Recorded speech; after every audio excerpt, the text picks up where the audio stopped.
Welcome to another episode of the Limitless Life Podcast. I'm your host, Kyle Smith. And if you have not done so, hit that subscribe button so that you never miss another podcast. And if you love this podcast and you want some more tips and tricks on how to improve yourself, go ahead and subscribe to my YouTube channel. There are a ton of instructional videos and the links are down below. However, today, my friends,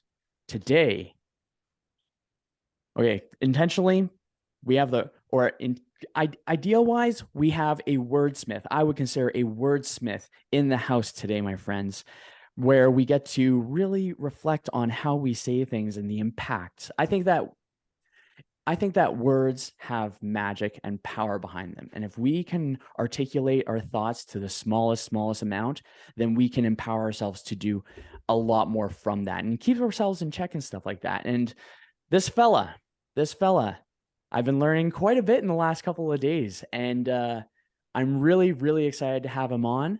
This fella's name is Mark. Let's do this, England. Welcome to the show. That is. Thank you, Kyle. Thanks for having me. Thanks for listening, everybody. Yeah, that is a Bruce Buffer-esque intro, which I thoroughly approve of.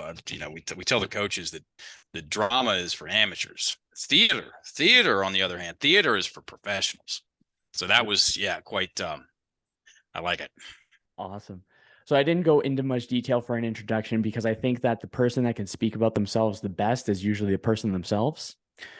However, I'm curious about how what you do impacts the lives of the people around you. Well, first thing that comes to mind is that to tell people what we do is we help people get their language working for them. Most people's language is working against them, unbeknownst to them, and it's an education issue. So I come from an education background. I was an elementary school PE teacher for 5 years at an international school in Thailand, in Bangkok. Great gig. I got a master's degree in education. I came up in the public school system. Okay. And none of that on either side of that fence did I have one course, class, or conversation on how to use my words to stay focused on what's important to me and keep the drama down, build myself up in my imagination and my feelings, and unlock my breath. So for the past 16 years, I've been somewhere between full-time and overtime the whole time. I've been researching, presenting, teaching, and coaching on the power of words and stories. And I'm one of the co-founders of Enlifted. I'm the head coach of Enlifted. I deliver all of our trainings. And so that's we're known as the language people. That's great. It's great to be known for something. We might as well be known as the language and the breathing people. And push comes to shove, it is about the breath. Okay. And so to come full circle on that question, what does what I do, or how does what I do influence the people around me? When someone is breathing well, the people around them respond very positively. When someone is breathing poorly, breath trapped up in the chest, they create that, and one person can do a room. They create that you could cut it with a knife energy. And so when I get my language more orchestrated and intentional and constructive and productive and focused and clear, I get myself out of these upregulated stress states, which is another way of saying I dismantle my victim mentality and keep the volume down on it low. And so I breathe well. So most people's language is working against them. They're creating victim-centric stories, and there's a variety of flavors of them. It's like Baskin Robbins, and which keeps people trapped in these upregulated stress states, and their breath is trapped in their chest. And from there, more bad things happen. Like being a very bad listener. When someone's breath, it's a mechanical thing. When someone's breath is trapped in their chest, their ability to hear, listen, tanks. It's called amygdala hijack. We get fixated, focused on a certain point. Our listening skills tank. We lose access to our peripheral vision, creatively speaking, and if the stress response is strong enough, then we lose access to our peripheral vision physically. Like we get it's like, and then people don't like being around people like that are uptight and edgy. If someone's who's edgy and you can't say anything around them and they just fly off the handle and they take stuff personally, that's because their breath is trapped in their chest. That means if they have a short fuse people are breathing poorly 99% of the time. You get your breath low and slow and keep it there, you'll be way smoother of a person, regardless of what the thing is. You'll be way more fun to talk to, because you'll be a way better listener. Your timing and your rhythm in a conversation will go way up. Um, and it relaxes the physical body, gets excess stress and tension out. Um, and yeah, you'll be way more present. So I can keep going on this. So breath trapped in the chest, that's the demonstration of attachment. I don't care how much someone talks about attachment or non-detachment. If you're breathing in your chest, which most people are, you're demonstrating attachment. You're attached to something and you're off in a story. Breath low and slow, you're demonstrating non-attachment. You're demonstrating non-attachment. We certify coaches. That's our main business. And we talk about that. To say a lot is an understatement. Get your breath low and slow and keep it there while you're coaching, because one, you need to be a good listener, and good breathing equals good coaching, because good breathing equals good listening, and good listening equals good coaching. So good breathing equals good coaching. And then inevitably you're going to summon people's negative emotions and feelings, and energy as a part of helping them get through the thing. You don't want to get over something. You want to get into it so you can get through it. And so you need to be able to breathe well while your clients are having, these emotional responses, so you don't drama bond. Because if you're drama bonding, that means you're buying into the story. If you're drama bonding, trauma bonding is right around the corner. Look that up. Yeah. So it's, my life has improved substantially, dramatically, exponentially, because, lucky me, I stumbled across something that I needed desperately, which I was unaware of. And that thing is thinking about my thinking. Alan Watts said, when we learn to think about our thinking, we become alive in a new way. And most people are not thinking about their thinking. They're just thinking. Of course it's right. It's my own voice in my own head.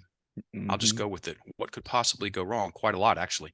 That's and so true. Yeah, it's so true. And I would imagine, writing things down, we're big on that.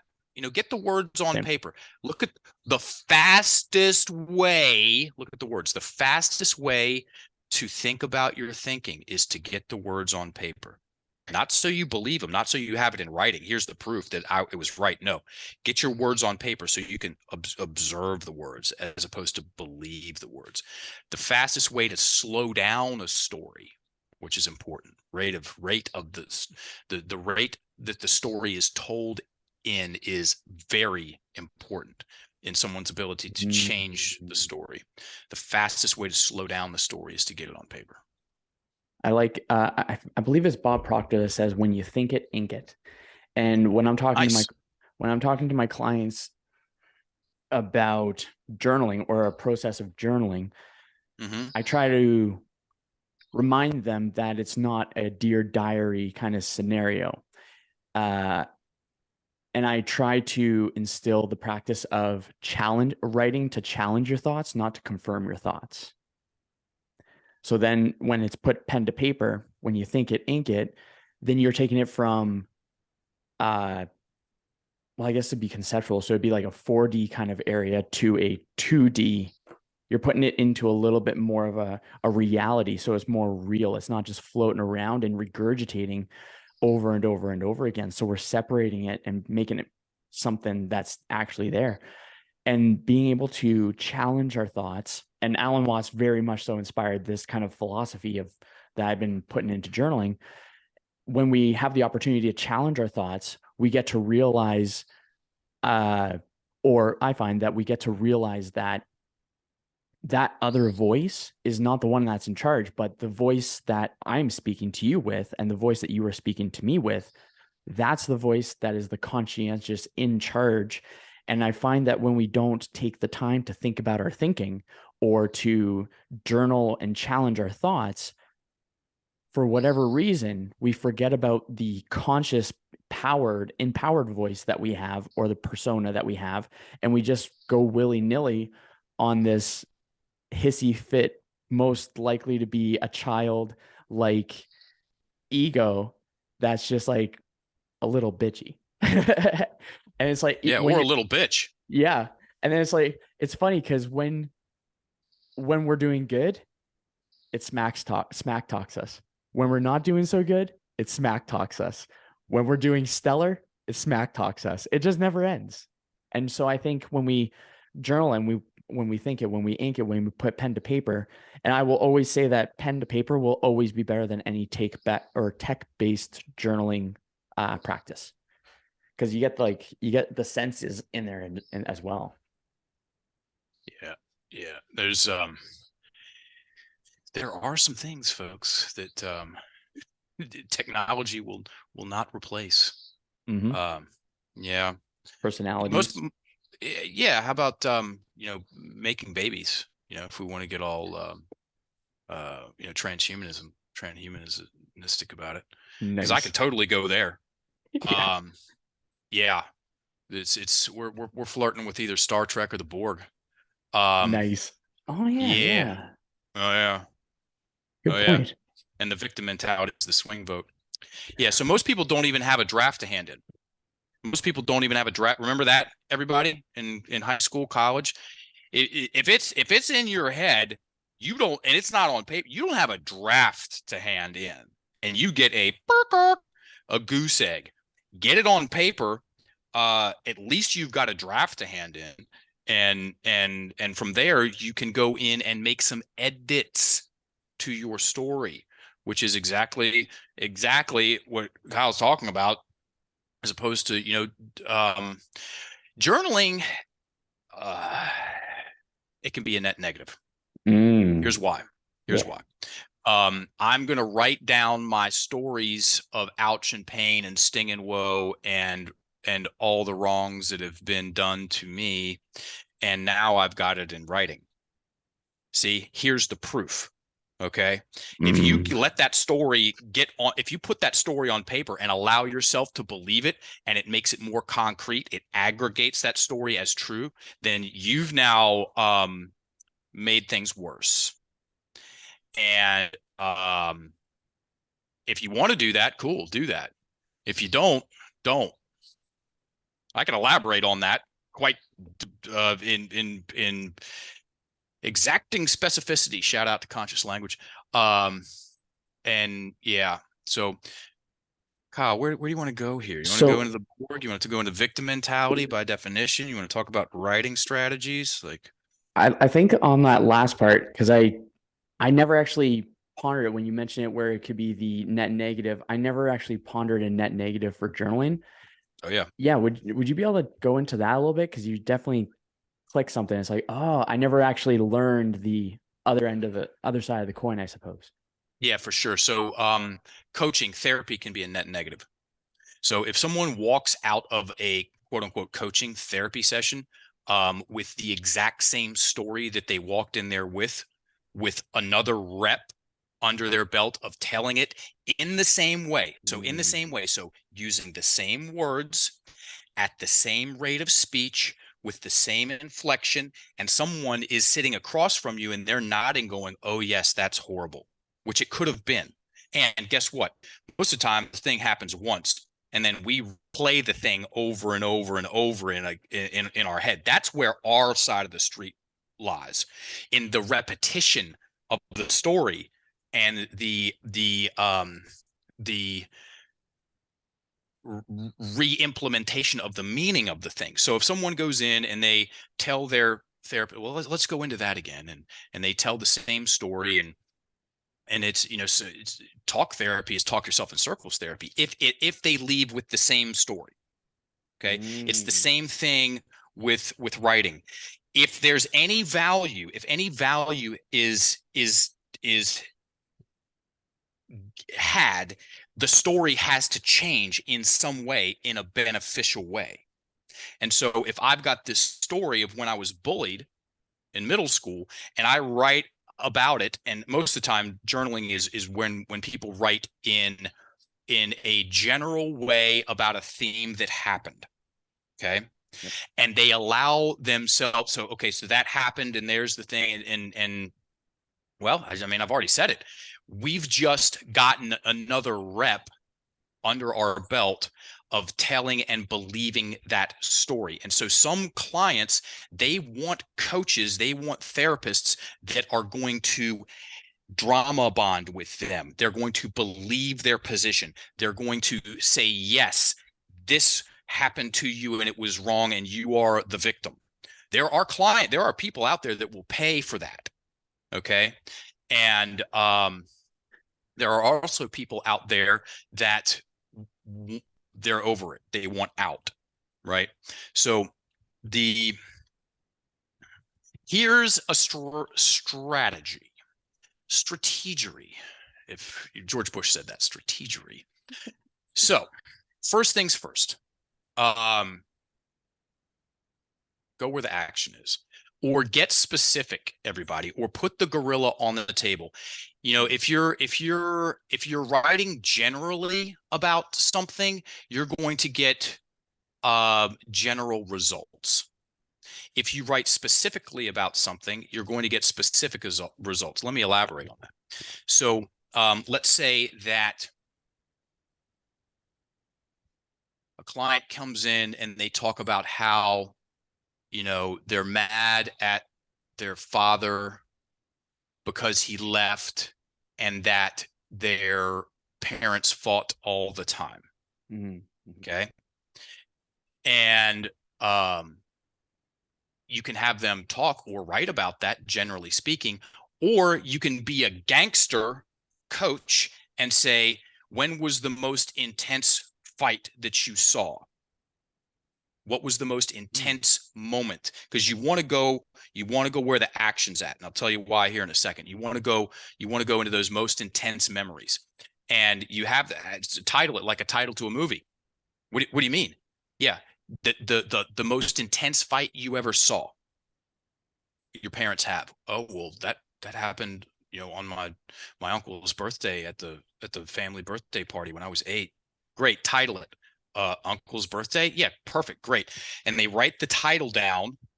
Okay. Now write that out specifically in detail, erring on the side of more detail than less, full sentences, conversational English. And here's what I'm willing to bet the farm on. They haven't done that.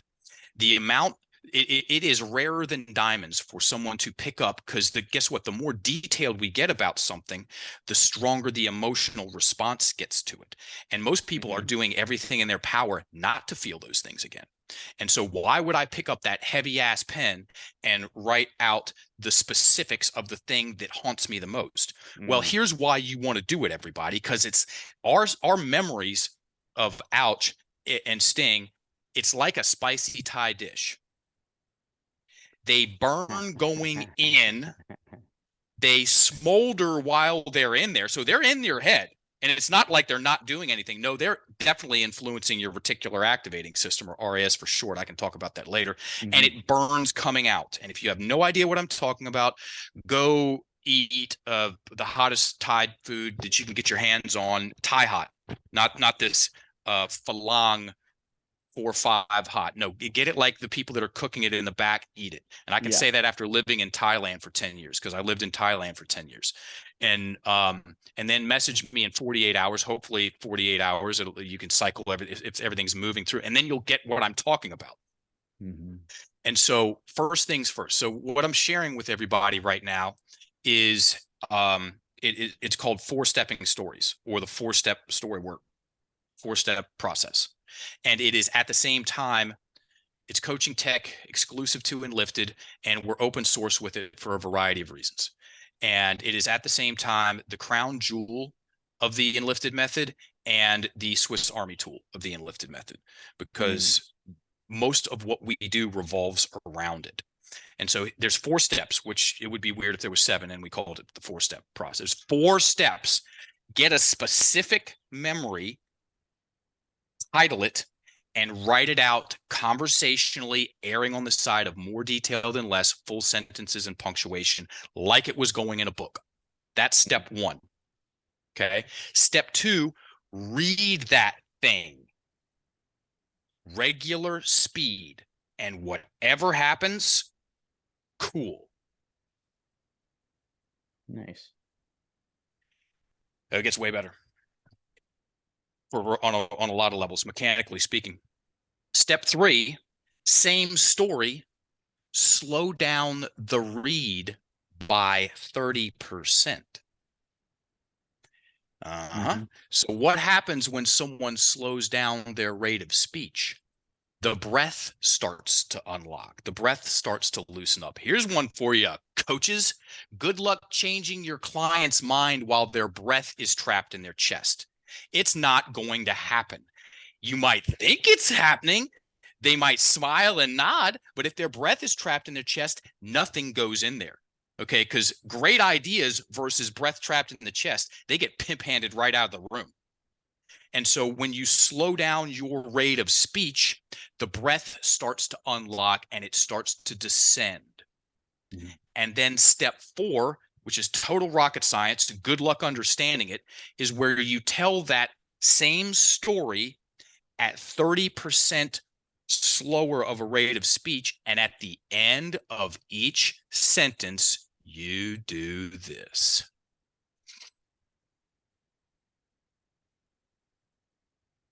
Nice big inhale and exhale. Nice. Correct. And here's what happens. Story kept in the head. Wow, it's so complicated. Story kept in the head, breath trapped in the chest. Story kept in the head, breath trapped in the chest. This is the mechanics. This is the mechanics of storytelling. Story kept in the head, breath trapped in the chest. Picture is in your face. Wherever you look, there it is. Story written down and aired out. And as the breath descends down into the abdomen where it's supposed to be, okay, parasympathetic nervous system response, as you help someone down, de-escalate or downregulate. Thank you, downregulate their central nervous system. As the breath descends, the picture moves out. And they go from being the relentless participant to the observer, and your client will change their mind on their own. And that's heaven for a coach, because now you don't have to have all the right answers. That's hell on earth when you think you have to have all the right answers for your clients.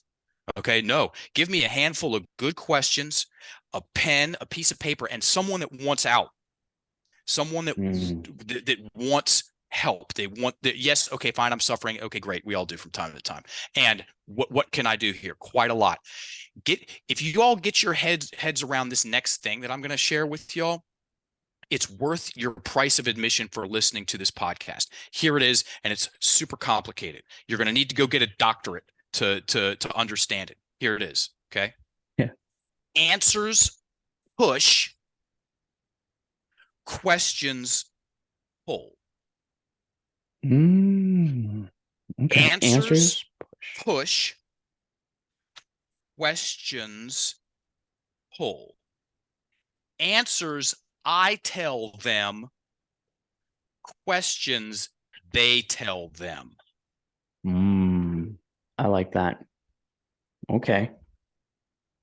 And that right there is one of the most important keys from going from amateur hour coaching to professional coaching.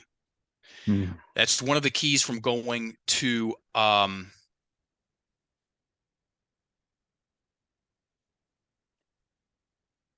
say that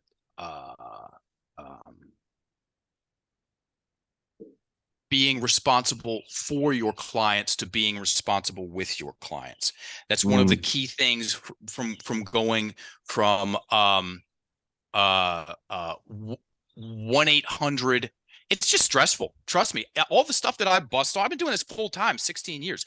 I got, and if I can put up my numbers, I can tell you what I've done over the past 16 years. And it's a something, you know.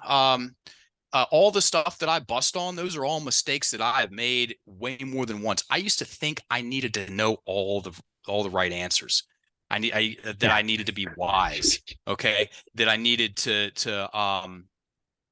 well, I just, and what that does is it puts you, metaphysically speaking, or just it puts you at odds with your client.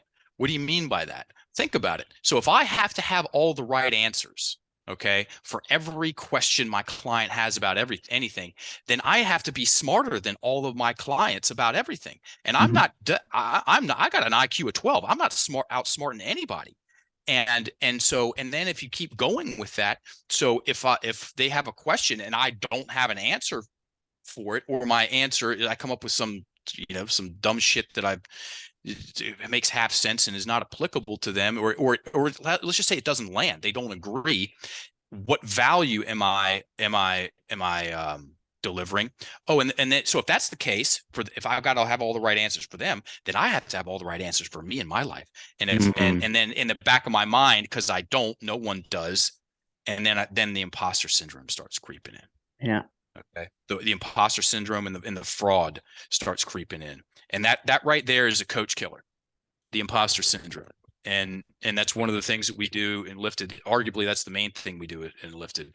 We give our coaches the tools and the confidence to crush the imposter syndrome and make money coaching. So, and that's what most coaches want. Okay. They want to have an impact and they want to pay the bills. Because if you have only one, you need both. If you have only one, then so here, if you're only making an impact and you are not making money, you're not paying the bills.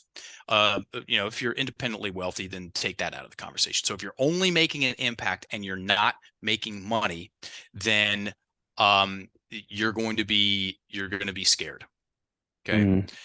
If you're only making money and you're not having an impact, then you're going to be lonely. And if at the cross section of both of those things, making the impact, because that's why most coaches get into coaching. Okay. Yep. It's not for the money. The money is a very important part of the conversation. And it's usually, so nobody goes, here's what people don't do. I doubt this has ever happened ever in the history of history. Okay. We'll use CrossFit. Fair. Okay. I need to make first year out $650,000. That's my target for my target income. And I'll go get my CrossFit level 1 and start getting classes at a local CrossFit gym, and 6 months later I'll get my CrossFit level 2. Those numbers will never get there. Okay. Most people get into coaching because it's something they're passionate about and they want to help people. Fantastic. Okay. And you just got to have both. You got to have both. Agreed. I like how you said put a lot on the table. I just put a lot on the table. Kyle, oh no, it's all good, dude. I got a little mental web framework kind of like going in on that one. So, well, hold on a second. My mic went way over for a second there. I love that the way actually, so the first thing that popped up in my mind was the answers push, questions pull. If I to visualize that, I actually imagined it's the difference between if you're sitting next to someone at a bar or sitting across from someone in an office. I think that's kind of the visual that I really get, where when you're with them, when you're how does it you word it? You said questions pull and you're collaborative with the client. And I think that that's such a healthier place to be, because it's from a place of positivity. So let's say for coaching, let's say for myself, if I am having a chat with a client, everything's vibing well, but let's say I have that. I just am hanging out too much in my chest. Do I just get the belly breathing to be able to center myself and then uh basically ask better questions? And it's the questions I imagine where things really get real fun. Yeah, the questions extract the information. And the sweet spot is diaphragmatic breathing, low and slow breathing with good, simple questions. Because that right there, that's that no can defend shit. So if I'm asking questions and I'm breathing well, that means I'm not attached to the answer. And when someone, people pick up on that, when it's like, whatever you say is okay. All right. And whatever comes up and out, we're going to take it in a direction. Okay. Breath trapped in the chest and I'm firing answers at them. That has a completely different energetic signature. And guess what? That's draining. Let's just talk about life on the coach's side of the street. That drains the gas tank so damn fast. Oh, and by the way, if you're getting anywhere near someone's emotional responses, like a strong, like that story that where we lead it in. Oh yeah, Uncle what's his face's birthday party where, mom got drunk, clawed dad's face, and he socked her right in the nose and broke her nose in front of everybody. Because those stories are out there. And that's like a 6 out of 10. Maybe a 4 out of 10 compared. Like, I've heard crazy. I mean, any coach that helps people with emotional state, you're gonna hear crazy stories. And so if a coach's breath is up in their chest and their client goes into an emotional response, it's to be assumed that the coach is going to tighten up with them. Yeah. Okay. And at that, sometimes Kyle, I'd like to see that. I would find it interesting, and I probably only want to do it a few times to see the energetics of coaching or people just dialoguing in, because there's like, there's something happening there, right? And then part of me is like, no, dude, don't even worry about it.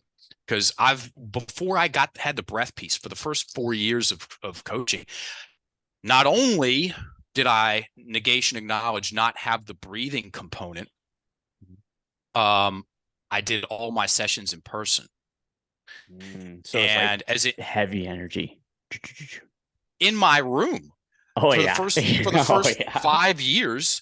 So I lived in Thailand for 10 years. The first 5, I was elementary school sports teacher in Bangkok. Like I said, the second 5, I worked as a coach, a counselor at a cleansing and fasting resort on the island, on an island in the Gulf of Thailand called Koh Samui on Lamai Beach, the spa.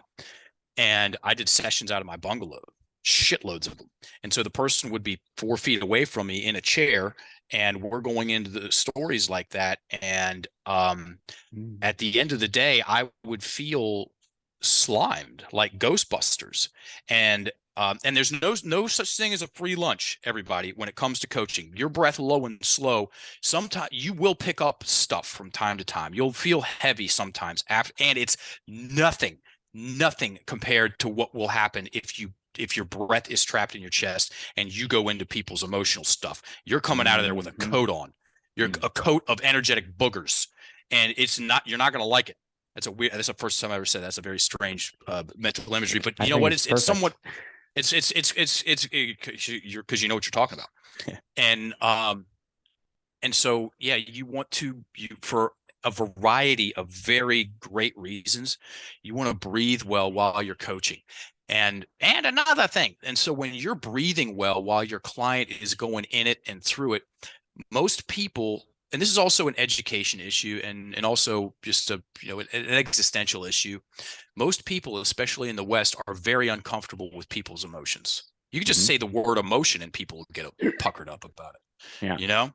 And so when you as the facilitator, you as the coach are breathing well, you're down regulated while they're going up regulated. That sends an unconscious message. It creates an unspoken vibe or contract that, it's okay that you're this way. It's okay that you're feeling these things. And so if my client goes into something and I go like that, that's an unconscious or a Oh, yeah. an unspoken message of this is not okay, which they translate into I'm not okay. Mm. This is not okay. I'm not okay. And so you make it okay with your breath, and it sets a rhythm and a tone, and you move your clients through the thing way faster with your breath. Sigmund Freud was a dork. That guy was an absolute nerd. He was so wrong on so many levels, and that's coming from a guy with an IQ of 12. Uh, I've had a handful of MMA fights. I've been punched in the head a lot, and I used to teach kids dodgeball. Okay, so I'm not talking about IQ. What I am talking about is that where that black couch came from? Which Sigmund one? Freud. That was Oh, his. That was okay. his thing. The Gotcha. black couch. You know why he did that? Is because he wanted to have as little input and influence as possible into his clients' process or therapy. So that would And be like a method of comfort to it's get just the a method of detachment, or a method of uh he would get them to lay on a bed and face the black couch and face a different direction, and he would get behind them. okay. And his thought process, oh, by the way, his star student worked with him for 30 some odd years and ended up blowing her head off because she was just tired of talking about all the same stuff again and Mm. rehashing the same stuff again, which we referenced earlier. Mhm. And he's like, he didn't want to have any oh, and then we get into Edward Bernays. You want to get into Edward Bernays, which was his nephew. That guy wrecked more people's heads with high level strategic MK ultra level marketing I've actually in never heard in of him the before, 50s. so I'll have to look Dude, into him look that up. afterwards. Yeah. Look that up. That guy psyoped the entire United States for decades. And Hmm. the yeah, Edward Bernays. That was his nephew.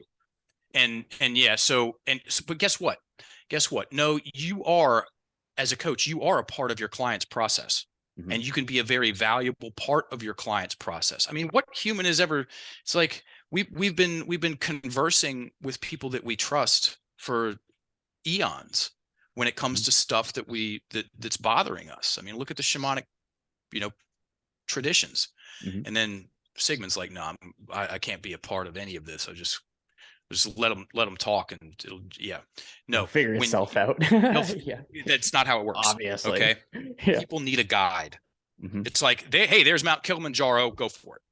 No, people need a guide. And when you're breathing well and helping them get specific about stories and get those specific scary stories from up here and on paper, and you're asking good questions and you're breathing well while they're going through it, you are an invaluable part of their process. You end An up being an invaluable anchor. part of the process. All of it. Yeah, Mhm. that too. That too. So, um, What's the I said it pros? at the beginning. Oh, go We sorry. we we might as well be known as the language and the breathing people because we talk about it so much. I think it's super cool. So let's say, what would do you get your coaches, or do you encourage coaches to have their own like a pre-breathing? So client's going to come up in 10 minutes, pre-breathing, center, down regulate the self. Then would you also get the client to participate in a breathing exercise before diving into, basically, I guess, like the week reflection, I suppose? Uh, those are great ideas. Those are not part of our um, that's not part of the Enlifted method. And I mean, if someone wanted to do that, it would, it's fantastic. Um, we've got, we definitely recommend a breath work practice. Anything that's going to help people become more aware of Mhm. how they're breathing is going to be beneficial. So you ever seen The Breakfast Club? Oh yeah. Yeah, I lived that for an entire year. I was a special needs kid. I Oh, lived I was that. gonna say, which character did you embody? I was the wrestler, Ah, nice. and then I was actually a wrestler, and then my buddy Brandon Powell. So they took Midlothian Middle School, 1988. They took Mhm. 13 strange kids that just didn't fit in, and they put us in a classroom in the uh, top level of an annexed building, and they stuck us all the way at the very end in the corner. Okay. And we only associated with the other kids for PE and lunch. And so they just kept us over there. Hmm. Right. It's very strange. It was literally like the Breakfast Club for an entire year.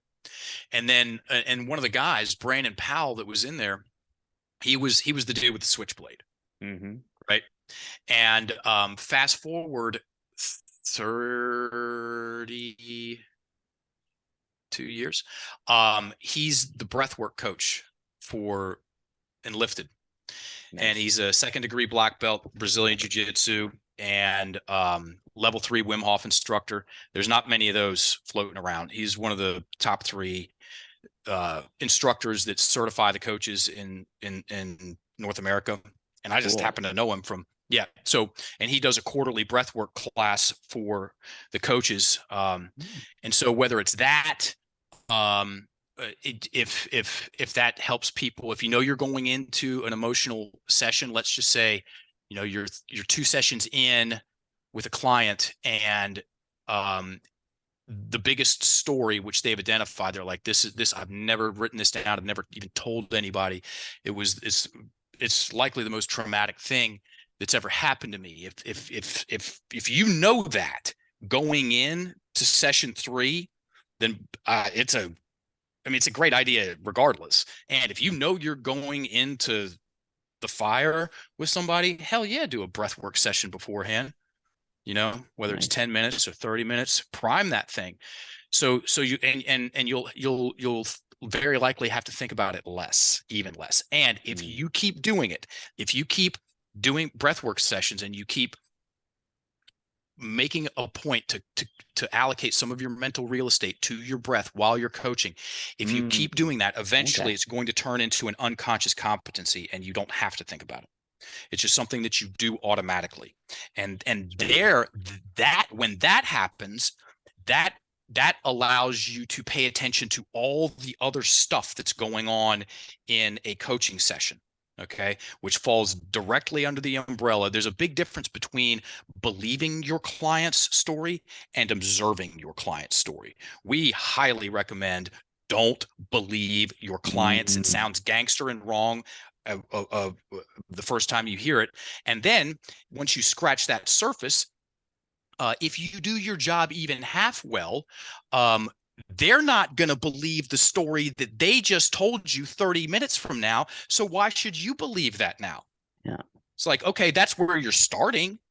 Okay, guess what? We're going, if I'm delivering transformation, this is going to be a different story here in about half an hour. And so when someone believes their clients, it's called drama bonding, and it takes up a tremendous amount of your mental real estate. And the difference is when you observe your client's story, then you get to pay attention to all the really important stuff, as in the specific words they're using, their rate of speech, Mm. where their breath is, their body language, inflection, all of that stuff. Those are things that you can adjust and make changes to, which help them change their perspective. Like I said earlier, your client Yeah. has got to come out of there with a different um, story in some form or fashion than they went in with. Otherwise, they just paid you to get worse. Ooh, I like that. That's a cool reframe, actually. I quite like that because then it really sets, I'm thinking of it with my own clients as well. That's a really good way of setting the frame. That's fantastic. I like that of not believing them right off the fly and challenging them. Yeah, I like that quite a bit. With So with the breath, with how we use words, do you have like a big vision where everything's kind of going? Because this is like super, super, like very strong stuff. And as I'm just developing as myself and as a coach and just solid knowledge bombs like what you're sharing, I've been recognizing that there's a lot of a broader interconnectedness because we all communicate with words in some way, shape, and or form, and we all can utilize breath, and both of those are well, at least worldly, where that's something that we all have in common. That there is a form of Mhm. communication, there's a form of breath, and we can understand each other's vibes uh, through those. Where I can hear someone from another language and I could think, ooh, I don't know what they said, but I know they're in deep shit. Where is it that you see that this practice is going, or where do you think would be something that'd be kind of cool that would be really useful for world peace? World, yeah. Um, well,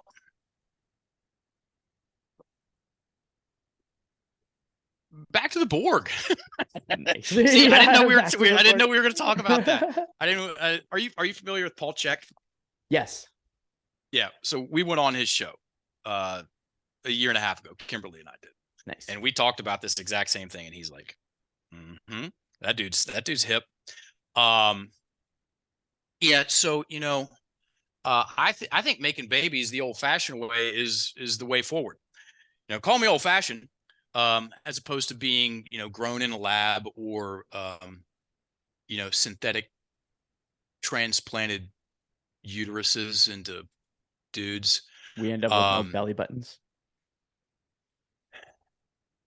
about no soul? So Mm, here's the thing. Here's the equation. okay. Here, yeah, all right. All Here's the right. equation. Humanity plus technology Mhm. plus the victim mentality Mm. equals the Borg. What's the Borg? Glad you asked, everybody. That is transhumanism. That is the merger of man and machine. That is the extraction of individual free thinking. That is the extraction of what you could call the warmth of humanity. If you want a good look at that, look up the Borg from Star Trek. And it is a hive mind, technocratic, omnipotent, uh, control, microscopic part of the population pyramid from the very top down. Mm. And I'm pretty sure once we get into that, it's checkmate. Uh, That's a really good yeah, I'm seeing it. I got it. yeah, Yeah. I can see you where can your see train that. of thoughts going. Yeah. Yeah, Oh, because that's because the shitty. it's what's it's the greatest story ever told. We're living the greatest Mm. story ever told. So every coaching session that you all do, every time that you or me or whoever goes rah, rah, rah, to okay, every time Mm. that what does that sound, what does that look like linguistically speaking? Every time I go from you know I need her to respect me to I need me to respect me. I just Mm. dismantled and um negation, didn't feed the collective victim mentality, because a victim needs it needs a villain and it needs a savior. Mhm. And the most people don't pick the saviors that show up, and someone who's like, oh well, I'll rule, it's yeah. um so humanity plus technology plus a hero's mentality, or a architect mentality, or a responsible. Okay, there's something that's baked into us. Let's get this on the table Mhm. too. There's something that is hard baked into the isness of us that rewards us for going from um he's treating me like shit to I'm treating me like shit. And part of us hates it. That is for sure. The part of us that's about to get burned off by the new story, Deadwood, it absolutely hates it. Okay. Yeah. And part of us rejoices when we go into the stories and process them. And there's so many different great ways to do it. We get a positive reinforcement, as in we feel more responsible, we feel more confident, stronger, and our breath unlocks. Okay. Right. When any animal, and we're animals, stays in an upregulated chronic stress state, especially generationally speaking, which is what's happened, we become domesticated. Okay. Mm. And transhumanism is about the domestication of humans. Okay. It does not want you dancing on your balcony. It does Yeah. not want you, it's about 3 steps removed from the person that says you're having too much fun. That's that kind of Mm. thing. Yep. Okay. It's here to suck the life and the joy out of humanity and really rob us of our, um, the innate beauty that we have in us that wants to come out. And it's a lot easier for that to come out when our breathing is unlocked. So humanity plus technology plus a heroic story. Because guess what, everybody? You're the hero of your own story. You're not, and our Absolutely. language is working against us. Most people get tricked into being a spectator in the stands in their own story, or an innocent bystander. And you're not by any means. And that's that Star Trek, where I mean, unless you're a flat earther, we get in a ship and we go out there and explore the cosmos and we retain our humanity, and people are still dancing and making babies the old fashioned way, and we're having adventures and getting into laser blaster gunfights with God knows what out there. That's way more fun. I'll take them odds versus no free thought forever, and you're cold and no one, like literally cold, and no, you're not getting a suntan. Turn that music Mm-hmm. off. You're not dancing. You will eat the bugs. You Yeah. will own nothing and be happy. No, Klaus. No, it's like I understand language. You'll own everything and you'll be happy. So, Totally. um, yeah, hardy har har. And then Um, the spaceship that the Borgs are flying around in, it's a big cube, and most of them are in a hibernation mode. that's exactly right. Yeah. That's exactly right, because they're just automatons. They're tools. Humans are not tools. Okay. Anyone who thinks that we're tools is a fucking tool. Um, yeah. And so there's this whole thing adds up. This whole thing adds up. I went off on a rant and tangent. What was the question that sent me into outer space with that, Kyle? uh, well, what was the question? Where is it that you envision things Right. processing? And Okay. That's a yeah, I fantastic love it. question, because it adds some very valuable context Mhm. to four-stepping stories. Okay, we put that out Mm. there for free. Mhm. So I've certified, there are 350 Enlifted coaches. Okay. Yeah. Um, and that's taken us 4 years to do, because we do it in a certain way. As in, all of our trainings are live. I'm the head coach. I deliver all the certifications, and we cap it at 10 people. So it's a small group, because this is not just coaching. Okay, this is an art. This is a practice. This is a path, and we appreciate it and approach it as such. Beautiful. And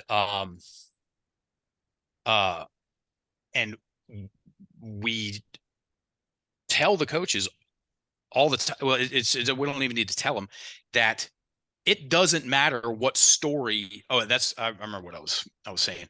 So we certify coaches as a business, and also we put out on podcasts. We do open to the public workshops. I do a Tuesday night live coaching every Tuesday night at 6, where we go in and we use that thing that I just broke down, that 4 steps, and explain it. Because if someone wants to get certified, come on in, Mm. we'll do it and you'll love it. And if someone simply just wants to learn from us, we're going to teach you. Okay. Because it creates a good juju, and we're confident in what we do. So the 4-stepping, it doesn't matter what you plug into it. I'm going to say that again. It doesn't matter what you plug into it. It's not like it only works for car accidents and fights between your parents. No, you can plug anything in there.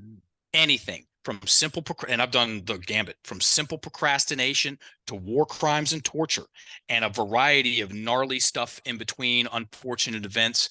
And it works across the board because it doesn't address the the um the opinion of the story in a sense. Okay.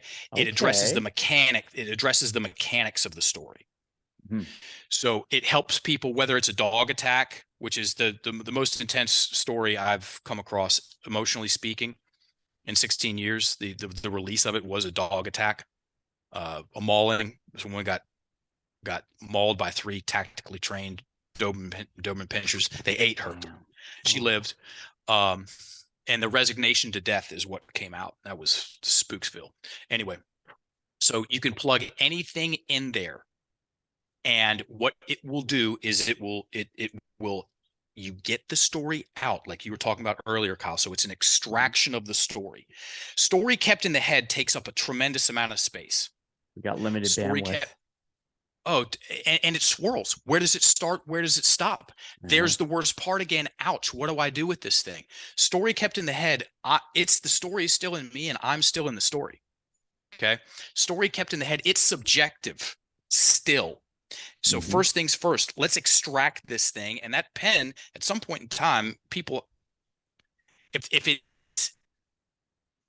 if there's any emotion and feeling to be had in there, it is expressed at some point in time within with the 4 steps, and usually it's between 2, 3, and 4. Most people do not have their emotional climax when they're writing it down. Most of the time, it's when they read it for the first time, or when they read it slow. A lot of times they're cool writing it, they're cool reading it, but oh boy, they slow that thing down though, and the breath descends a little bit and hits that pocket of ugh that's been And it's sticking in like, their chest, and then that thing comes up and yeah, out. yeah, Yeah, and so you can plug anything in there, and it will help you down regulate your nervous system and unlock your breath in context to the story, and then the thing zooms out, and they'll like I said earlier, they change their mind on their own. Oh, by the way, it works in any language. that's cool. I've Yeah. I've found that with the when you mentioned like when the things process, I actually find that when I've experienced a unlocking or like an aha moment, or I just call it like just a click. I just call it a click.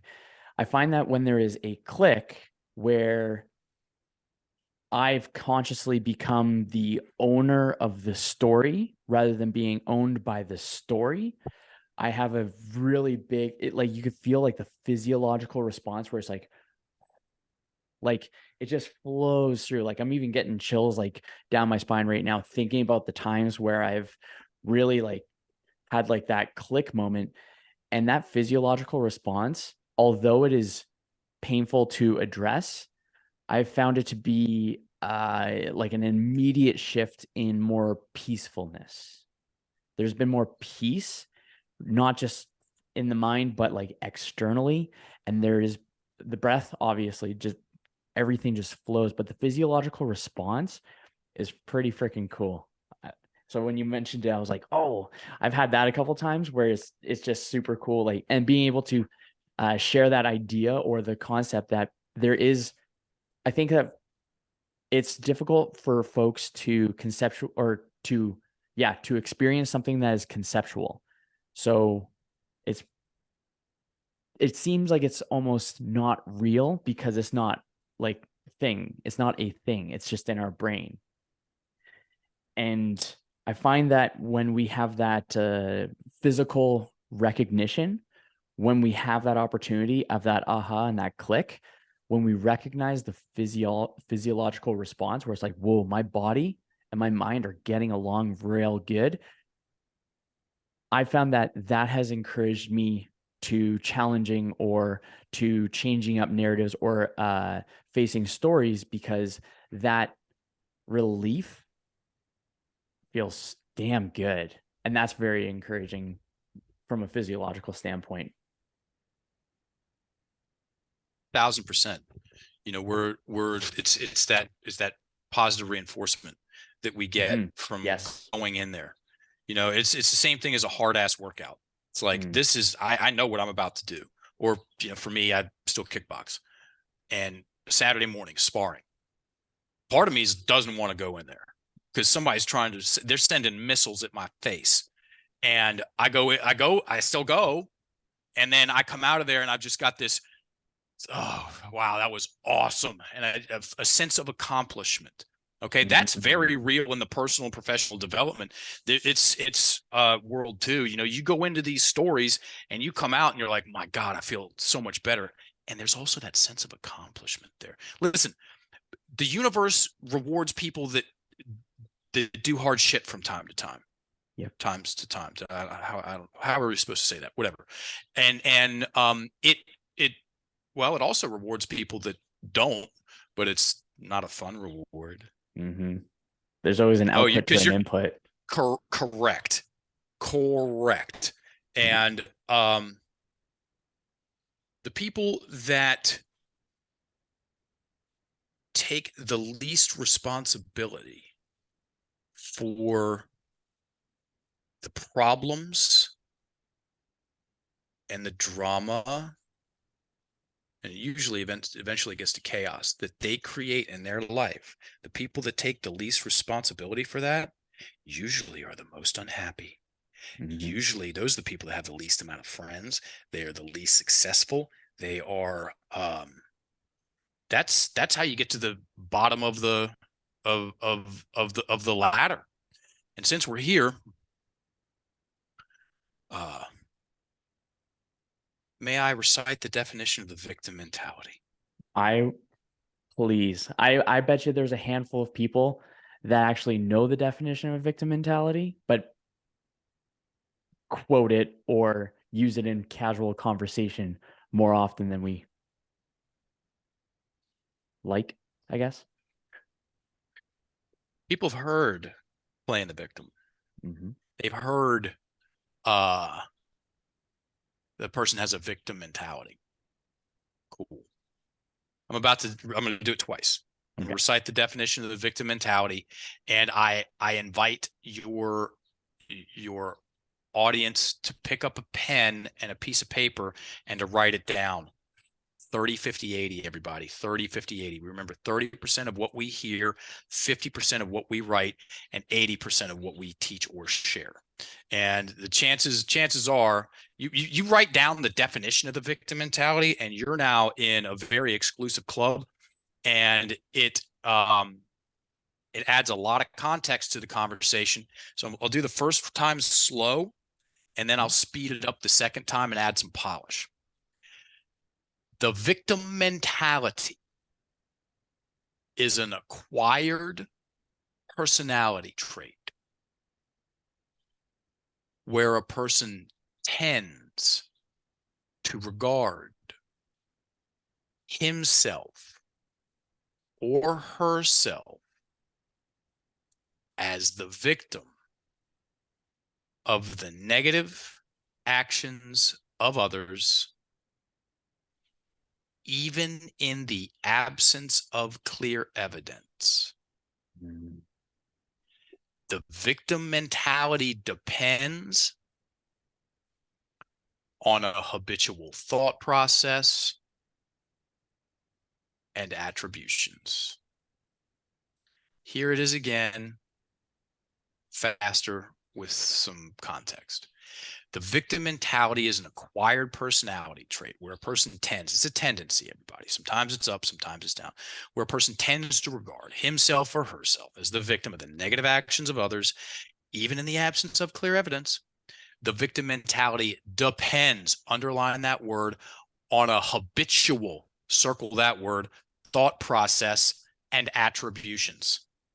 That second sentence is right between the eyes, right where it belongs. The victim mentality depends, as in it has to have, a habitual, which accurately implies duration and addiction, thought process. What's your thought process? We all have a thought process.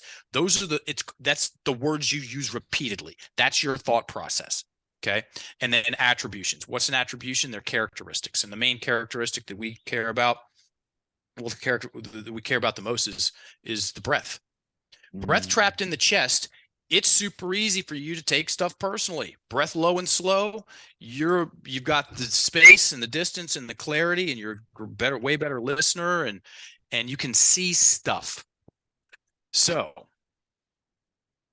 yeah, that's an important, in my personal and professional opinion, it is, I'll be nice, it's hard to have a holistic conversation about what mindset is without the definition of the victim mentality and a detailed conversation of the language patterns that script it. Oh, and to make things even better, we've got a definition for mindset. Okay, most people do not have a definition for mindset. You ask them and you'll get some big philosophical answer that's hard to implement. You know what your mindset is, everybody? It's so fucking complicated. It's the story you tell yourself. That's what your mindset is. Yeah. It's the story you tell yourself about yourself, to yourself, what you can do, what you can't do, what is possible, what isn't possible, what you do deserve, what you don't deserve. And that story changes it changes. It goes through processes or fluctuations.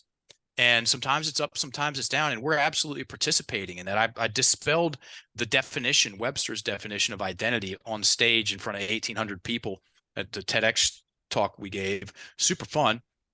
So the current definition of identity, Webster's, is the fact of being who or what a person is. Okay. And then I asked all those people, I'm like, raise your hand if you see yourself differently in any way now than you did when you were 5. And it's such a ridiculous question. Everybody laughs because it's fun. It's like, of course I do. So look, the fact of being who or what a person is, I'm not talking about biology. Okay. I'm not talking, no. Listen, what most people think are facts about themselves are just opinions. Okay. Yep. Nothing ever works out for me. That's not a unit of measurement. You know, why everybody's got it so much easier than I do is not on the periodic table of elements. A doctor does not say, here's your brand new baby boy. It weighs 9. Why should I even try? And 3, fuck my lives. These are their opinions. Okay. And I'll wager, I know why. There's 2 main reasons. That the strongest opinions that you think are facts about your life, what you can do and what you can't do, you haven't written those things down. I'm not saying you, Kyle. I guarantee you have, and because you know the game, and it's the general you, and maybe not even your audience. Okay, but you go out there. I was in Walmart yesterday. Grab 1,000 people. Hey, have you ever picked up a pen and written down the 10 shittiest thoughts that you have about yourself?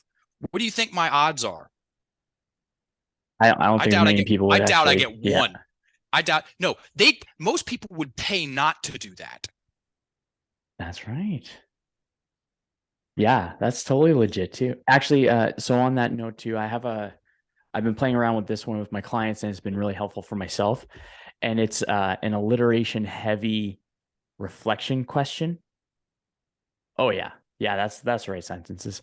And when I find myself falling into the victim mentality or the victim mindset or that state of victimhood, I suppose, a quick reflection that I usually ask myself is, okay, Kyle, are you perpetuating past pain into the present, granting yourself permission to not progress towards your goals?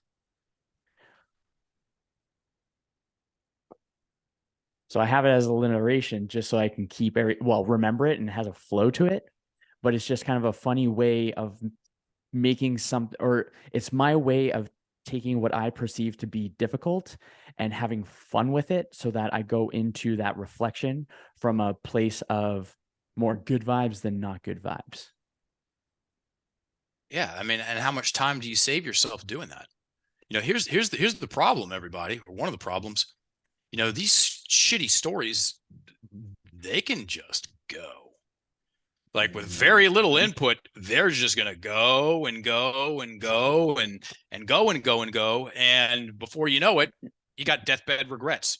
That's the real scary stuff. Let's get honest, everybody. I'll pick up the pen. I'll take a little bit of sting now versus, bumping up into this stuff for the next 30, 40 years and going, whoopsie, when I'm on my way out. That's the stuff that should pucker you up. Yeah. Not the, oh, I'm scared to cry in front of people. Grow up. Nice. That's awesome. There something that's been floating around in my mind during this conversation, which oftentimes I'm asking a couple more questions, but I really am just taking in all the information or everything that you're saying. I think it is it's so powerful and so enlightening. It's actually a breath of fresh air kind of idea where it's enjoyable to talk about words in a way that is benefiting us, that is progressing us, that is empowering us, that is not there is from a place of infatuation rather than a place of resentment. And I think that as a collective whole, I don't even know where I'm tangenting on this one, but as a collective whole, I think when we have the internal dialogue dialed into the point of actually just realizing that we are there to care for ourselves and that there's not going to be any power or any proper help or contribution unless we get those internal dialogues all dialed in, because we're going to have these perceptions that are reflections of the world where how we're talking about blaming. When you're pointing a finger to the world, you have three pointing back at you. And I've just been having this huge bout in this season of my life where I've been doing a lot more introspection, digging deeper, trying to think of like, what is a mind palace, or what is a mental framework? What is this thinking? How is it that nothing in our external environment can change, but just the shift in our thought process, in how we view, perceive, and understand and acknowledge the world and the people around it, and how simple things are compared to how complicated we envision it when we are at that very low base, really not good energy vibe where everything just feels so difficult. But then I see and I'm totally don't want to go down the Borg style. Do not want to be going down Borg style. It'd be absolutely horrific. But I think the creativity and the art that the folks have, I'm just really inspired by yourself and a couple other people I've had on the podcast that is really trying to bring the self-authoring into the minds of people. Great way to say it, dude. Yeah, self-authoring. Listen, a story is going to be told, everybody. We're gonna create and propagate a story, and the more that you self-author, the more power, fun, yes, energy, livelihood, all the things that you want starts with your self-authoring. Okay, and most people are not taught how to do that. It's simply an education issue. This is not complicated in one sense. Okay, it can be challenging, but guess what? Anything that has any real value is. Most people's education in school about their language comes down to spelling, grammar, and definitions. Okay, that's it. Nothing about how to dismantle the victim mentality and unlock my breath and be a way better friend and partner and business partner and someone who like people want to know and be around and introduce to other people. That's like that all comes from your ability to use your words. And however you end up doing it, raise your awareness about the words that you use, and go in there and get those stories. Work with people like Kyle. Go in there and get those stories and process them. And there's a lot of great ways to do it. Okay. And everything's on the table, folks. Everything's on the table. We're smack dab right in the middle of the greatest love story ever told. It's like Game of Thrones ain't got shit on planet Earth right now. I mean that. It's like, I mean that. Yeah. And yeah, the reality is that, people can become incredibly potent, powerful, and fun. And it's the right kind of power. It's the breathing well, personal power. And this is nothing new. Yeah. This is nothing new. Kimberly might have said this on the podcast. The abracadabra. Did you all go into abracadabra? We didn't Yeah. go into abracadabra, but when I listened to your course, when there's that fun little knowledge bomb, you Yeah. go for it. Tell us about abracadabra, my man. Yeah. So 2013, there's a fun fact about Mark England. My name has not been on a lease anywhere on planet Earth since 2002. And I lived in Ecuador for 18 months, and we were out to lunch with a friend in 2013. He knew what I did. And he goes, "Hey man, you know what abracadabra means?" I'm like, yeah, magic. And he goes, no, it's way cooler than that. And he told me the story, which you can look it up. Abracadabra is Aramaic, which is an ancient language. It's one of the languages, two languages Jesus spoke, and it's the language the original Testament was written in. It's alive. It's a living language. And abracadabra translates to "with my word I create," or "with my word I influence." Mm-hmm. And he said that, and just like you were talking about the hair standing up on your neck a little while ago, getting that good feedback. I was like, oh my God, are you serious? He goes, yeah. The teachers of the day, they would triangulate it, or anybody who just wanted to stay more aware of their words, and dispel, which means to cast out negative energy. Spells, dispel. You know what the definition of a spell is, everyone? A word or a combination of words of great influence. That's the definition of a spell. So everyone has it way easier than me, is a spell by definition. Or I've got a ton of support, or I can make progress. That's a combination of words that if someone buys into it, because anyone can, that will greatly influence people on a variety of levels. And they would triangulate it and wear it around their neck to remind them of the power and the mechanism of the spoken word. Cool.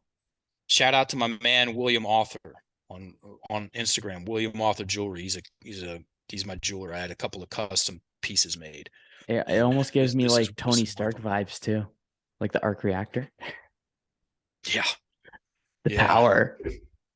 And so we are, you, Kyle, myself, everyone interested in this, because some people are not interested in this at all. Yeah. They want to outsource everything down to their life, down to their pubes level of specificity in their life. The doctor told me to, or just governor, whoever, take the wheel. It's just like people don't like the people that don't like responsibility, they're spooky. Yeah. They're spooky, the ones that want to be taught what to think rather than how to think. Yeah, they don't want anything to do with it. They don't want anything. It's like they just want the whole thing fixed for them. And that's what I'm talking about with the victim mentality. A victim, a perpetual victim, and even professional victims. There are professional victims out there. They want the whole thing fixed for them, and how could it be any other way? Because none of it's their business. None of it's their fault. The drama in their life has nothing to do with them. And then I need someone else to come in here and fix it up. And I'll take a brain chip. Sure. Yeah. Oh, I can just stay inside. Wonderful. Get everything delivered. I got charming. Nice. I got a sorry, dude. I've been deadpanning this whole time. I've been talking about a lot of stuff, a lot of heavy stuff. And I'm a goofball. I'm a goofball, like to the core. And then there's this outer show, which is also authentic in persona, but like dude. Dork. Dude, yeah. So I gotta. Sorry, what were we gonna say? Well, I got a question. It's kind of. It's it's a neat question. I think I find that when folks are really passionate, they come from a place of uh love, or there is a something that really sets the person's heart on fire. So what role, yeah, what role does love play in your life and what you do and how you help people?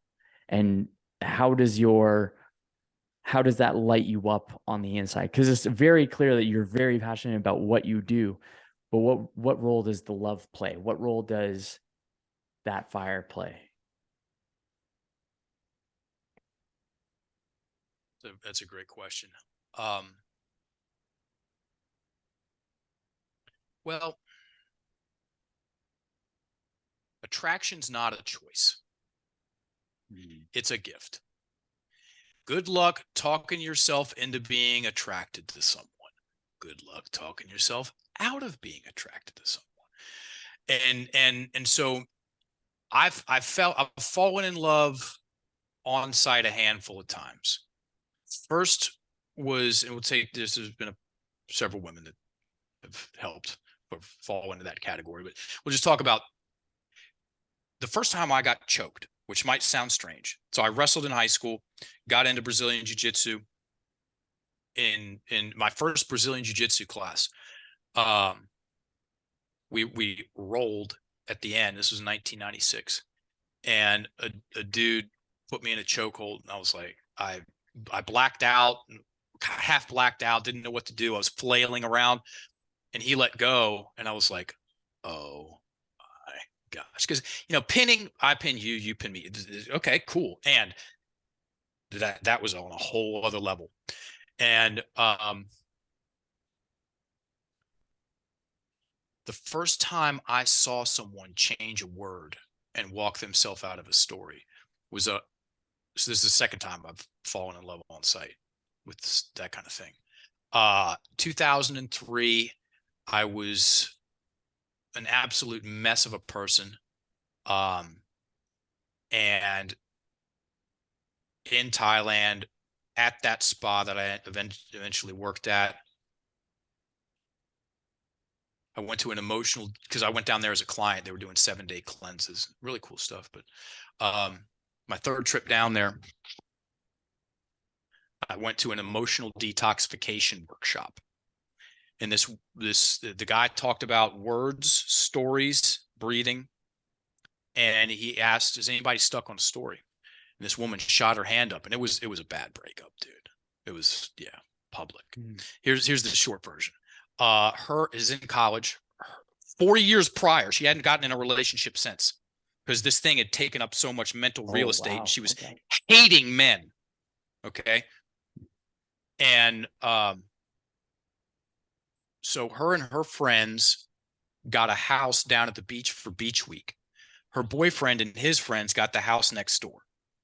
Add alcohol, press play, right? And he hooked up with one of her friends in front of everybody one night, and then dumped her in front of everybody the next night. Can everybody listening, can we all go ouchie on 3? Yeah. that's harsh. And it's harsh. And I'm in the process of answering that question. And it brings up another valuable piece of the conversation with contextually for the definition of the victim mentality. And so she told that story 3 times.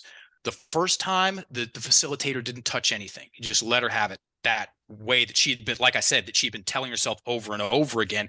And guess what? You tell yourself the same story over and over again. That's an elaboration on the definition of insanity. Yeah. Right? Cements it.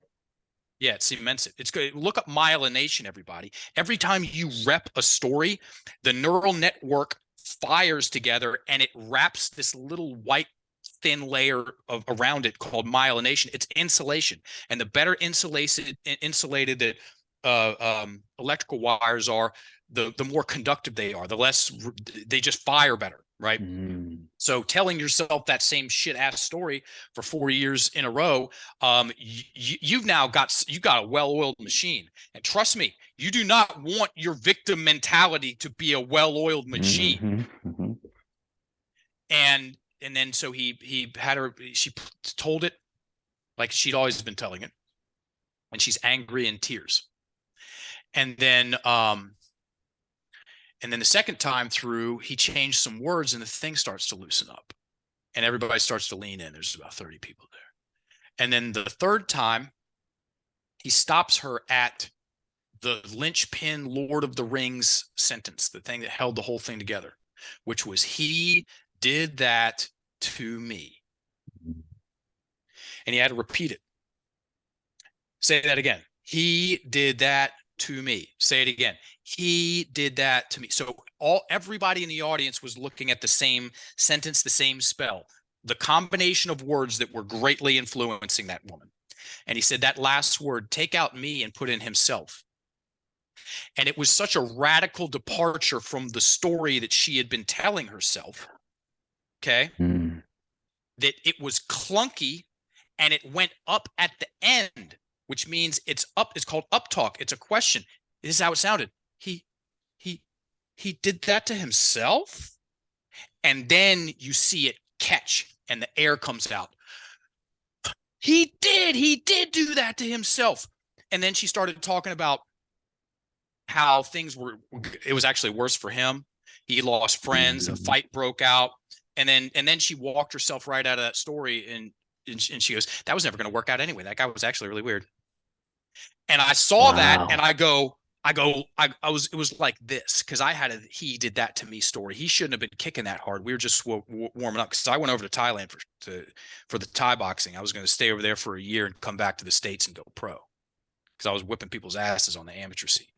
Sick. And yeah, and that's not what happened. I went over there, and 6 months in to what I thought was going to be a 1-year odyssey, which turned into a 10-year odyssey. I had my second knee surgery and turned into a grown-ass man baby. That's the technical term. And when Science I approved. saw that, science proved. Science, progressive political science. And I saw that, and I was like, and this whole thing has held my attention since. So where does the love come in? That I could take credit for some of it. The attention, the attraction, the fascination, the appreciation. It is something that I can't take credit for. Mm. You watched I art can't. in progress and you wanted to reiterate that art in your own way. I saw something, and Mm. that's half the reason. Half of our coaches have come in to our coaching certification because I'll just say it. They hear me on a podcast, or they come to a workshop, or they come to a TNL, and they see something. They see something. They see something. They feel something. They want to be a part of something. And this is something Mm. that we're all a part of. We're all a part of this collective story that's being told, and we're participating in that with our individual story. And we make things better. We make things worse. Okay, for ourselves and collectively. And just on that note, after 10 years, so I got off stage, TEDx, 2017, I was at the Carpenter Center in Richmond, Virginia, which is the most prestigious theater in Richmond, where I'm from, born and raised. 1,800 people there, live streamed to 155,000 people, recorded permanently on the internet, no pressure. And because we're professionals and we know how to prepare and tell a damn good story, we knocked it out of the park. Go to YouTube and look up Mark England TED Talk. And I got off stage. That was after 10 years of us doing this. And I go, I've got no more questions. I commit to 50 years. I'm going to do this one thing for 50 years, see what happens.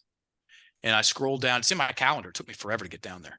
January 17th, 2057. Because my first day on the clock as a pro was January 17th, 2007. And so that's in my calendar as my last day on the job. I don't know what I'm going to do. Who cares? And yeah, I'm just supremely appreciated for something that holds my attention the way it does. And I mean, okay, yeah, I wake up and I decide to do it another day because I could walk. Like no one's forcing me to do this. Um, and the desire to do it. Mm. That's it's from somewhere else. I get it. That resonates. I it's funny that you have such a vivid kind of endpoint. The way that I kind of, because got asked the question the other day, if I ever want to retire. Mm. And I've pondered this often because most people are like, oh yeah, work until like 60, 65 and then retire. And then people often wonder, no one ever asks the question, what are you going to do after? And people are like, I don't know. But I have my own little mission statement that makes it pretty simple where for myself is to pursue or the perpetual pursuit of self-betterment while being a positive contribution to the human race. And when I find that I am not fulfilling both of those, that is the day that I retire. Yeah, so you're basing that on a, you know, criteria, Mm-hmm. not a 401k, Totes. okay, or a fucking number. You know, Totes. that's and I'm assuming that a large part of that comes down to you'll you'll know either way based on feeling, you Mm-hmm. know, how you feel about it, which is very that's super important feedback information, everybody. How you feel about things, as in your feeling, your like your instincts. Okay. Not so much about our emotions and stuff, because that's very tied into how we combine our words. Um, and by the way, if you want to be sensitive. Oh, he's is a sensitive. No, you want to be fucking sensitive, as in you can sense things. When your Mm. breath is unlocked and you're breathing low and slow, you are way more sensorially, whatever that word is, aware of stuff, and you're way more of a tuned instrument. You can pick up on things, very important information. Okay. When your breath is trapped in your chest, you've got a tremendous amount of distortion. Not only are you way Mm. easier to scare and lead down the dark hallway, it's hard for you to get a read on what's going on because you're consumed with these lower level, more highly upregulated emotions and feelings. You know, it's like we're the most highly evolved people are not walking around with intense grief and resentment all day. Look at Thich Nhat Hanh. Mm. You know, Mm-hmm. that's a great example. Um, and then if you look at the word retire, it's like what the fuck you mean retire? RE space tired. So I'm tired again. I'm not tired Mm. now, and I'm not going to be tired then. Yeah. And I'm sure as shit not going to go Ooh, live yeah, with a bunch yeah. of, you know, half baked old people with, you know, talking about The their good old days. injuries and medications in a closed community in Florida somewhere where it's like, hey, golf and gin and tonics. Did that yesterday. I mean, you know, now I don't give a. Here's what I know for sure. I've got to deal with the universe Mm. at fifth at so I'll be 80 in 2057. I don't know what I'm going to do after this, and it doesn't matter. I'm just not doing this shit anymore. Mm-hmm. I'm going to say everything I can think to say 19 different ways to Sunday. And I don't want to talk about this shit ever again. I don't want to hear anybody say anything. I will open fire on anyone trying to talk to me about abracadabra. It's like, that's how I'm leaving. I might not even talk to anyone again who I've ever talked to about this. I could just leave and never be seen again and Yeah. be very happy with stuff. It's like, y'all motherfuckers do it. End up on in a silent retreat somewhere for the last days. Just go fishing. I'll go down to the Bahamas and stay drunk for the next decade, and you know, seduce some locals, and you know, catch fish and eat coconuts. It's like I don't care what I do. Just please not no more of this. So if you look Absolutely. at it like that, it's like part.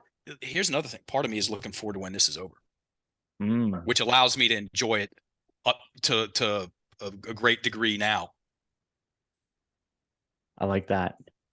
It's actually funny. We were chatting about, yeah, had a cool little heart to heart with a couple. My girlfriend and I went to a baseball game with a friend of ours yesterday, and we were just really just having a really, we're kind of pondering just living a joyful, fulfilling life. And we were talking about like a whole bunch of different like other aspects, like what happens after we die and stuff like that. We just went down a bunch of rabbit holes. And something that's kind of cool. Oh, I just had like three tangents go on in my mind there. But something that was really cool with the experience as a whole is I'm recognizing that more people are attracting like people. So your Yeah. vibes, I freaking love your vibes, dude. Like, Likewise, dude. and hanging out with Kimberly too. I was like, when she's like, "You got to chat with Mark," I'm like, "Oh, okay." If he's anything like you, then fuck yeah. And I've been finding that there's been more and more individuals that are just kind of like slowly being integrated just by happenstance into life. And I think that something that's really cool with that is our our ability to develop that awareness. We get to bring in those people where we want to live that joyful, fulfilling, purposeful life up until a certain date or up until a certain criteria. And I think that something is so beautiful with this life is like you said, this we are the architects of the life. We are the architects of this time and of our being. And that being we get to adjust according to the story that we wish to tell. And I think when we just take that second to step back and see like which story is that we're telling, ah, absolutely cool. Freaking love it, dude. It's never been easier to make friends. It's never Mm, been. yep. It's so easy to make friends with the people you want to make friends with now. It's like, Mhm. especially after the past 4 years, you know, 3.5 years, 3.5, 4 years, depending on what your time frame is. Especially after that, it's like, yeah, Awesome. Well, my man, you definitely dropped some knowledge bombs. I'm going to have a podcast in a little bit as well. But nonetheless, I have two questions that I want to finish with. These are two questions that I ask everyone, and they're fun. I think they're fun. So, my friend, setting the scene, since we were talked about pretty close to that as is, but setting the scene, you are on your deathbed. It is the end of your days. The people that are around you, they care for you, they're supporting you. This podcast, none of the other 350 or 349 podcasts you've been on exists. The TED Talk doesn't exist. What piece of advice are you going to pass on? go for it. Nice. Whatever the thing is, go for it with reckless abandon, because you want to be able to die well. You want to die well, and I know what I have to do to die well. Like this thing has got my number. I gotta get hours on the clock, and I'll be free when I'm 80. And once I've punched that ticket, not like the big ticket, but just that work order, it's like, okay, cool, you good. And we have a say in how we live our life. And me being a simple man to the core like I am, if that's the case, then I'm assuming the sale that I have say in how I live my death or how I die my death. And I can get in there and participate. So I expect to be able to participate, get better participating in life, be better participating in death. You know, I want to look forward to it. I want to look forward to it. No, this place would be very, very fucked and boring if we lived for 10,000 years, Agreed. or how about worse, just forever. It's like, Mm. I'm going to be married to you for 5,000 years. No, it's 45. Let's just give me 45, and then we're good. Like, like it's. I mean, it's It's like the only reason why half the reason why people like, swinging kettlebells is because they get to stop. True. You'd fucking hate kettlebells if you couldn't stop. Huh. Yeah. That's a really cool visual. I like that. That's really cool. And then for the final question, my friend.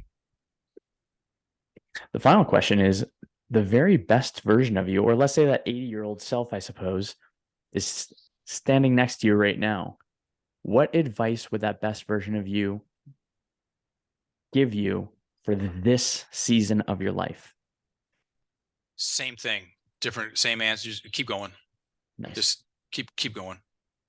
It's a full-time job, Mark England. You knew that going in, or you had the inkling it could be that going in, and it is.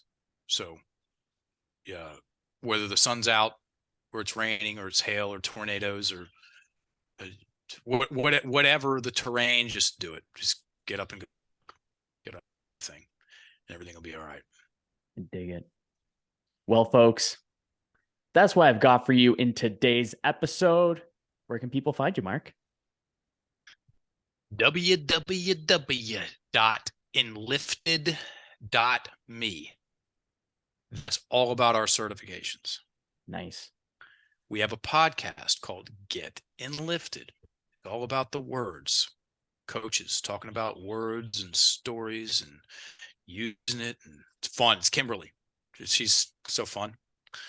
And Instagram @Enlifted Coaches. We do a live coaching class every Tuesday night, 6 p.m. Eastern Standard Time. I coach and teach live. I pull we get someone that comes on and they share a specific story. So this coming Tuesday, I know this podcast won't be out, or I'm assuming it won't. There's a lady named Nikki she's a professional writer who's had a professional writing block for the last 11 years, which started when her mom died. And guess what we got? We got that story written down, and she's going to go into it on Instagram Live, and I'm going to coach and teach live the whole way through. So we do that every Tuesday night, and everybody's invited @Enlifted Coaches. Nice. I'll be checking that out. Well, Please. folks, if you love today's episode, please do me a favor right now. Share it on your Instagram stories and tag me with my handle @DapperDudeKyle, along with @EnliftedCoach. That is one of the ways that we grow. Until next time, be kind, and I hope your day treats you as good as you look.